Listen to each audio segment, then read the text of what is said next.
Assalamualaikum warahmatullahi wabarakatuh. Saya Alfandika dan teman saya Aji. Kali ini kita akan mempresentasikan materi tentang Islam memandang gender dan pemaknaan derajat laki-laki dan perempuan dalam ajaran agama Islam. Berikut untuk pembahasannya. Kaum muslimin menjadikan Islam sebagai sistem kehidupan yang mengantarkan manusia untuk memahami realitas keseharian. Selain itu, Islam pun hadir sebagai tatanan global yang diturunkan oleh Allah Subhanahu wa taala sebagai rahmatan lil alamin. Maka dari itu, ada konsekuensi logis mengapa Allah Subhanahu wa taala menciptakan makhluknya dengan jenis kelamin perempuan dan laki-laki. Konsekuensi logis tersebut adalah misi sebagai Khalifatullah fil ard, yakni memiliki kewajiban untuk menyelamatkan dan memakmurkan alam. Tak hanya memakmurkan alam, tapi juga penciptaan manusia adalah untuk sampai pada satu kesadaran akan tujuan seseorang. Manusia lahir di dunia tak lain dan tak bukan adalah untuk menyelamatkan peradaban manusia. Dan pembahasan tentang gender menurut Islam tertulis dalam buku Argumen Kesetaraan Gender Perspektif Al-Quran 1999 yang menulis Nasaruddin Umar menyatakan bahwa konsep gender dalam Islam bisa dilihat bagaimana Islam mengapresiasikan kedudukan perempuan dan kesetaraan yang dimunculkannya. Satu hal juga perlu digarisbawahi adalah Islam datang sebagai agama revolusi yang menghilangkan perilaku diskriminasi kaum jahiliyah terhadap perempuan. Islam memberikan hak warisan, menegaskan persamaan status dan hak dengan laki-laki. Islam sangat marang menikah tanpa jaminan hukum untuk perempuan. Untuk itu, Islam pun mengeluarkan aturan pernikahan yang mengangkat derajat perempuan pada masa itu dan menegaskan proses perceraian yang manusiawi. Dan penjelasan di slide sebelumnya menegaskan bahwa Islam adalah agama ketuhanan, sekaligus agama kemanusiaan dan kemasyarakatan, seperti apa yang tercantum dalam Al-Quran Surat Al-Imran ayat 112 sebagai berikut. Bismillahirrahmanirrahim. Duribat alaihim muzilatu aina muzikufu illa bihablim minallahi wa hablim minan nasi wa ba'u biqadihim minallahi wa duribat alaihimul maskana zalikal bi'anahum kanu yakfuruna bi ayatillahi wa yaqtulunal anbiya'a bighairi haq zalika bima asawwa kanu ya'tadun. Artinya, mereka diliputi kehinaan di mana saja mereka berada, kecuali jika mereka berpegang kepada tali agama Allah dan tali perjanjian dengan manusia, dan mereka kembali mendapatkan kemurkaan dari Allah dan mereka diliputi kerendahan. Yang demikian itu karena mereka kafir kepada ayat-ayat Allah dan membunuh para nabi tanpa alasan yang benar. Yang demikian itu disebabkan oleh mereka durhaka dan melampaui batas. Dan di dalam Islam terdapat bahasan mengenai perkara gender secara umum. Hal tersebut telah dibahas di dalam Al-Quran secara umum, mulai dari hubungan antara laki-laki dan perempuan atau hak laki-laki dan perempuan. Semua itu telah Allah terangkan dalam firman-Nya dengan jelas tanpa keraguan. Dan berikut adalah beberapa pandangan Islam mengenai kesetaraan gender. Kesetaraan gender diperbolehkan dalam Islam. Di dalam Islam, tidak ada ayat ataupun dalil yang membahas ataupun melarang tentang perkara kesetaraan gender. Kesetaraan gender memang diperbolehkan namun dalam porsi yang tidak berlebihan. Tidak lantas membuat wanita menjadi pemimpin dalam segala hal. Di dalam kehidupan rumah tangga, tetaplah menjadi peran laki-laki sebagai kepala rumah tangga dan dipimpin di dalamnya. Dan wanita perlu taat terhadap laki-laki yang menjadi pimpin dan perlindungan. Sebagai yang terdapat dalam firman Allah dalam surat An-Nisa ayat 34, Allah berfirman, Ar-rijalu qawwamuna 'alan nisa'i bima faddallahu ba'dahum 'ala ba'di wa bima anfaqum min awalihim fasalihatu qanitatun hafizatul lil ghaibi bima hafizallah wallati ta'kafuna nasyuzahuna wazihuna wajruhuna fil madajai wadibun fa inna antanakum fala tabgu alaihina sabila innallah kana aliyang kabiro.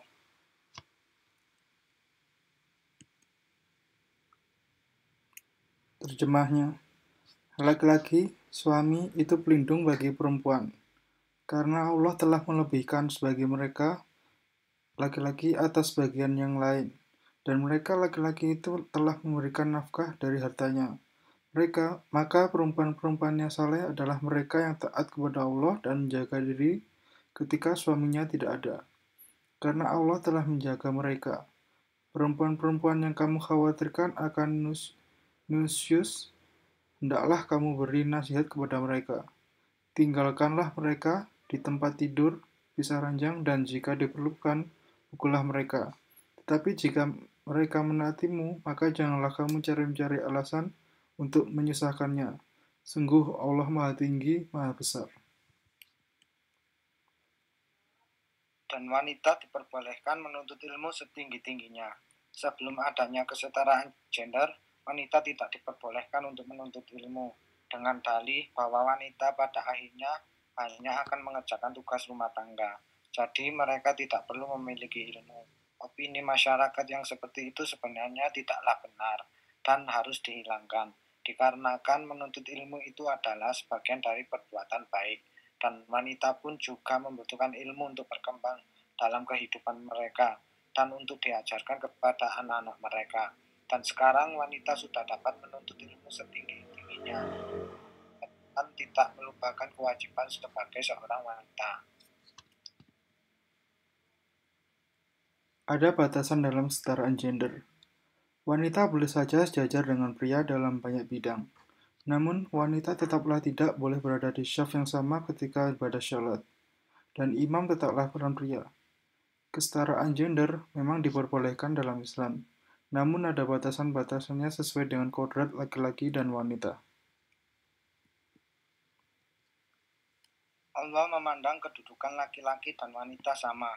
Allah memandang kedudukan wanita sama pria baik dalam hak maupun kewajibannya sebagai seorang muslim. Seperti firman Allah berikut ini dalam surat An-Nahl ayat 97, Allah berfirman, Man amila saliham min zakarin au unsa wa huwa mu'minun falanuhyiyannahu hayatan tayyibah wa lanajziyanahum ajrum bil ahzani makanu ya'malun. Terjemah arti, barang siapa mengerjakan kewajiban baik laki-laki maupun perempuan dalam keadaan beriman, maka pasti akan kami berikan kepadanya kehidupan yang baik dan akan kami berikan balasan dengan pahala yang lebih baik dari yang telah mereka kerjakan. Wanita berhak mendapatkan warisan. Dalam perkara warisan, wanita juga berhak mendapatkan warisan, namun baginya hanya separuh dari bagian laki-laki. Hal tersebut dikarenakan wanita berhak mendapatkan mahar dan nafkah, serta wanita tidak dapat berpartisipasi dalam pertahanan masyarakat. Sebab itulah, bagian warisan wanita hanya separuh dari bagian laki-laki. Dan manusia pada hakikatnya dilahirkan dalam keadaan bebas atau merdeka. Jadi sudah menjadi hak wanita untuk mendapatkan kebebasan mereka dari perbudakan.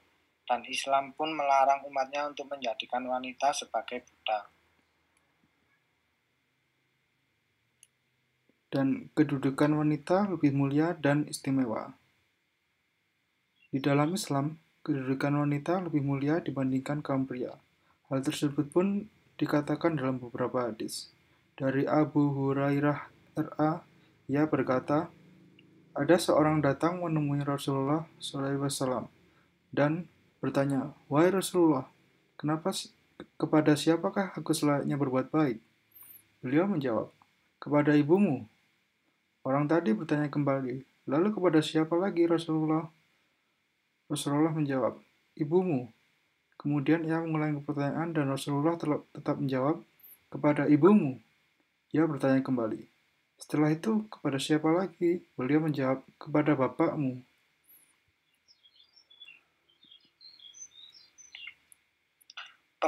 Dari beberapa pandangan Islam di slide sebelumnya mengenai kesetaraan gender, dapat kita ketahui bahwasanya Islam mendukung kesetaraan gender. Bahkan Islam sejak pertama kali lahir telah memberikan perlindungan dan menjaga kehormatan wanita. Betapa indahnya Islam sebagai agama karena setiap aturan dan perintah yang ada selalu bermanfaat dan berdasarkan untuk kebaikan umatnya.